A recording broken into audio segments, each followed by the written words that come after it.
বিদ্যালয়ের ছাত্রছাত্রী সহ শিক্ষক শিক্ষিকাদের নিয়ে অগ্নি নির্বাপনের বিষয়ে সচেতনতা শিবির হলো। পাশাপাশি অগ্নিকাণ্ড নির্বাপনের মহড়াও দেখালেন দমকল কেন্দ্রের কর্মীরা।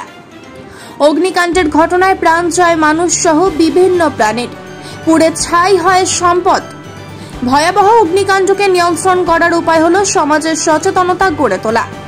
বিশেষ করে বাড়ি, অফিস, দোকান, গুদাম সহ কলকারখানায় অগ্নিকাণ্ড নিয়ন্ত্রণে সচেতনতা জরুরি। এই সচেতনতার লক্ষ্যে খাতড়া দমকল কেন্দ্রের উদ্যোগে খাতড়া উচ্চ বিদ্যালয়ের শিক্ষক শিক্ষিকা ও পড়ুয়াদের নিয়ে আগুন নিয়ন্ত্রণ সম্পর্কে এক সচেতনতা শিবিরের আয়োজন করা হয়। ওই সচেতনতা শিবিরে বিভিন্ন জায়গার অগ্নিকাণ্ড, প্রাথমিকভাবে অগ্নি নির্বাপনের বিভিন্ন কৌশল সম্পর্কে পড়ুয়াদের জানানো হয়।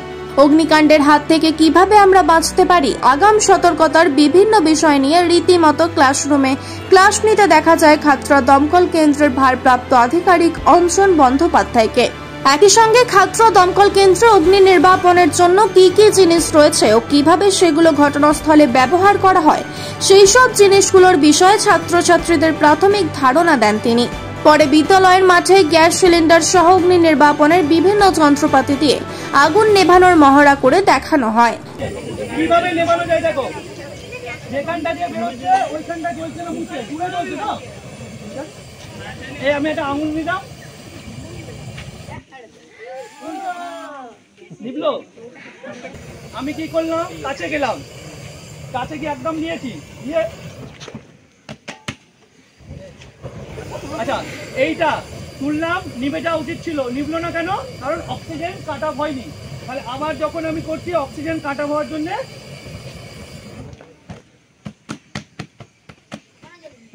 এখনো ধরো লিক হয়ে আছে, আবার বেরোচ্ছে, লিক হয়ে আছে, তাহলে আমার এ হবে আগুনটা কমিয়ে দিয়ে নিভিয়ে দেয়। খাতড়া দমকল কেন্দ্রের ভারপ্রাপ্ত আধিকারিক অঞ্জন বন্দ্যোপাধ্যায় জানান, বিভিন্ন অগ্নিকাণ্ডের বিষয়ে পড়ুয়াদের সচেতন করতেই বিশেষ উদ্যোগ। সাধারণত বাড়িতে অগ্নিকাণ্ডের হাত থেকে বাঁচতে আগাম কি কি সতর্কতা অবলম্বন করতে হবে সে বিষয়ে সচেতন করা হয় পড়ুয়াদের। অঞ্জনবাবুর দাবি, একমাত্র সচেতনতার মধ্যে দিয়েই ভয়াবহ অগ্নিকাণ্ডকে এড়িয়ে যাওয়া সম্ভব। আমাদের একটা অ্যাওয়ারনেস প্রোগ্রাম করা হলো আজকে খাতড়া হাই স্কুলে। তো আমাদের অ্যাওয়ারনেস প্রোগ্রাম সাধারণত আমরা বিভিন্ন স্কুলে করে থাকি যে একটা ফায়ার সচেতনতার জন্যে। তো আজকে আমরা দারুণ একটা পরিবেশ পেলাম, প্রচুর স্টুডেন্ট আমাদের হেড টিচার ব্যবস্থা করে দিয়েছিলেন, তো ওরাও খুব মজা পেয়েছে, আমাদের টিচারও ছিলেন।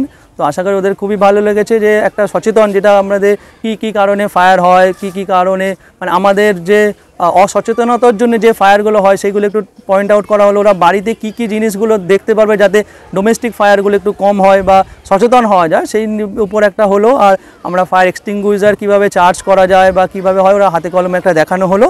বিভিন্ন টাইপের ফায়ার নিয়ে ওদের একটুখানি সাময়িক একটা দেওয়া হলো জ্ঞান। তো আশা করা যায় সবাই ভালো হয়েছে, আর এটা উপকৃত হলে আমাদেরই ভালো, যেটা অন্তত ফায়ার একটু হলেও কম হবে আর কি। আর ফায়ার একমাত্র কম হতে পারে সচেতন হই। হ্যাঁ, ওরা খুবই ইন্টারেস্টেড এবং not only student, teacher also.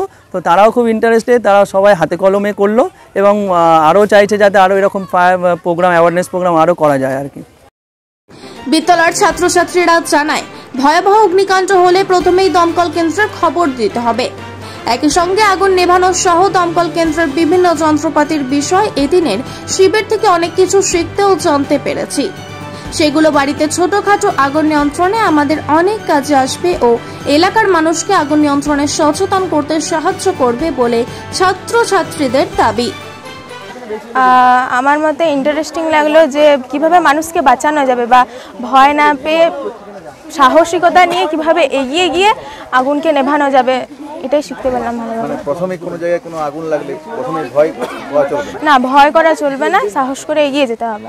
আর মানুষের মধ্যে সাহস বাড়িয়ে দিতে হবে, ভয় না পেয়ে সরাসরিভাবে আগুনকে কিভাবে নেভানোর চেষ্টা করতে হবে এবং ফায়ার ব্রিগেডকে তাড়াতাড়ি কল করতে হবে, এইসব কিছু শিখলাম। এখানে যে প্র্যাকটিক্যালি করলে এটা কেমন লাগলো? এটা খুবই ভালো লাগলো।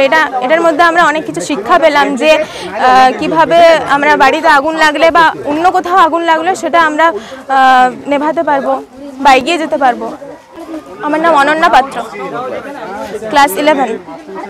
আজ আমরা এই যে fire department, Khatra fire department আমাদের আজ ক্লাস নিচ্ছে, তো আমরা এইখান থেকে অনেক কিছু শিখতে পেরেছি যে ঘরে আগুন লাগলে বা কোনো একটা ফায়ার অ্যাক্সিডেন্টে কী করে আমরা ফায়ারটাকে সামলাবো, বা কোনো ভয় বা কোনো নিশ্চয় যেটা খুব সহজে আমরা করতে পারবো, সেটা সেরকম করে স্যার আমাদেরকে ভালোভাবে বুঝিয়ে দিয়েছেন। এবং এইখানে প্র্যাকটিক্যালি কিছু আমাদেরকে সিলিন্ডার নিয়ে দেখানো হয়েছে, সেটা আমরা খুব ভালো করেছি, ইভেন করেওছি যে প্র্যাকটিক্যাল, সেই প্র্যাকটিক্যালটা আমরা করেওছি।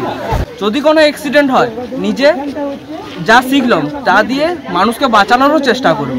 আমাদের ক্লাসরুমে অনেক কিছু বোঝানো হয়েছে, কিন্তু এখন অত গাড়ির নাম বা কোনো কিছু মনে পড়ছে না। আমার নাম আকাশ কর্মদত্ত। কোন ক্লাস? ক্লাস 12। আমার এইখানে সবথেকে ভালো হলো যে এখানে যে আগুন হাতে করে নেমানো হয় সেটা, কারণ ভবিষ্যতে যদি কোনো দিন আগুন লেগে যায় তো আমি নিজে সাহসে নিভাতে তো পারবো, যে অত ফায়ার অফিসারকে নিরাশ তো করতে হবে না, যে আমাকে ফোন করে ডাকতে তো হবে না যে আগুন নিভিয়ে দিয়ে যাও। ছোটো বড় কিছু হলে আমি মানে ফোন করবো যে আমার দ্বারা হচ্ছে না কাজটা, আমি ফোন করবো। কিন্তু ছোটোখাটো জিনিস হলে আমরা নিজের এই যে স্যার শিখিয়ে দিলেন যে কী করে আগুন নেমাতে হয়, তো প্রশ্ন ছিল স্যারকে করলে?